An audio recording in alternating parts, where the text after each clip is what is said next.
Hey there. So as we were evaluating the ingredients we had and trying to figure out what we're going to do for dinner tonight, there were a couple of things that inspired me. So here we had some cherry tomatoes and we've got some green onions, both from the farmer's market. But we have some okra that is now over a week old because we didn't get it Saturday at the market. We got it the Saturday before. And then I've got some zucchini, but really this was the inspiration for the meal tonight. So I've got a ton of carrot tops that came with the carrots we got from the farmer's market. And this is something that I love to do when I have carrot tops is we're gonna mix them with basil to make basil pesto. And so homemade pesto is so much easier than you might think. And the beautiful thing is, if you have about a cup of fresh basil, then you can mix the other cup with whatever you've got. It could be spinach, it could be kale, and so I'm gonna use the carrot tops. And Scott just looked at me and said, "Are you really gonna be able to get everything in that mini Ninja?" I said, well, we are sure gonna try. So basically we're gonna shove everything in there. And so the recipe calls for about 2 cups of the basil or whatever you're using. I am gonna go ahead and probably, we'll try to get it all in there. It'll be all fine. So we're gonna put some fresh garlic cloves and then 1/3 cup of nuts. So that's the other beautiful part is you can use whatever nuts. I'm using walnuts, but you could use almonds, pecans, pine nuts, whatever you got. So then we're gonna put 2 tablespoons of lemon juice. So the halves from both of the lemon. Have you noticed yet that I use this thing all the time? And then we've got a little bit of Parmesan cheese. And I just shredded that. That's about 1/3 cup. Now, we're going to put about 1/3 cup of extra virgin olive oil in here. I'm not gonna put quite everything that's in my measuring cup. And a dash of salt and pepper. The other thing that you can use if you don't wanna use that much oil is you could put an avocado in there. And that will help smooth everything together. So, we are going to buzz it up.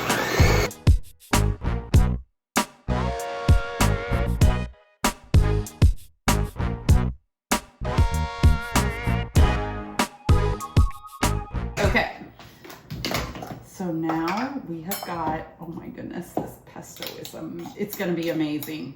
Once you make homemade pesto, you may never buy it from the store again. So look at that. And so I'm gonna use some of it for our fish packet tonight, and then I'm gonna put the rest in a mason jar and keep it in the fridge. It will last at least a week. But you could also freeze it. It freezes beautifully.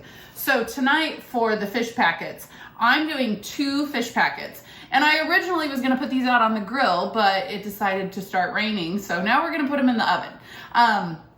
Scott and I love having leftovers. So that is, we're doing 3 fillets of fish and we're gonna do 2 fish packets. And here is the super easy and cool part is we are just gonna divide our cherry tomatoes and our green onions among both fish packets. Then we are going to dump some okra and some zucchini.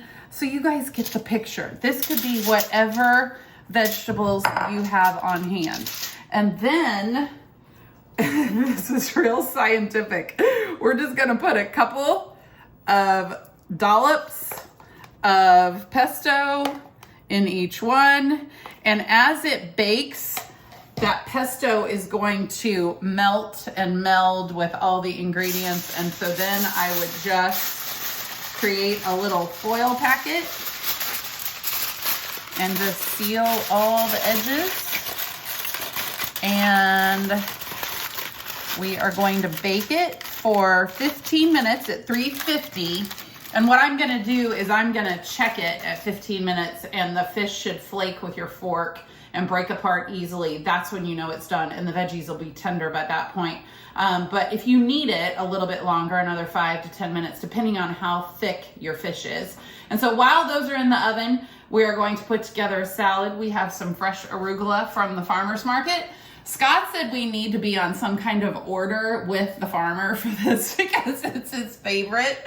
And tonight we are gonna put a peach on it and a little Asian pear and some summer squash. And I think we're gonna throw some figs and nuts on there. And we already have dressing made, so that'll be dinner tonight. So we just got the pesto fish packet out of the oven, and that was 25 minutes at 350 because I did check it after 20 minutes and I gave it another 5. So this is the part where you have to be really careful opening the foil packet. And so if you're really good and you can keep all the juices inside the foil packet, you won't even have to clean your baking sheet. But so when you peel it back, and watch out because it's crazy hot. So see what I mean, that the pesto kind of melted. And so what we are going to do, and your tomatoes are blistered, is we are just going to spoon some up with all the veggies.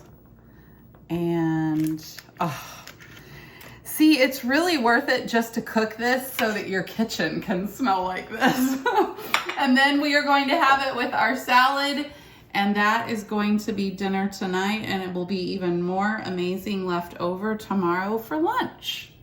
So enjoy. I hope you try it. At least try homemade pesto for me and let me know what you think.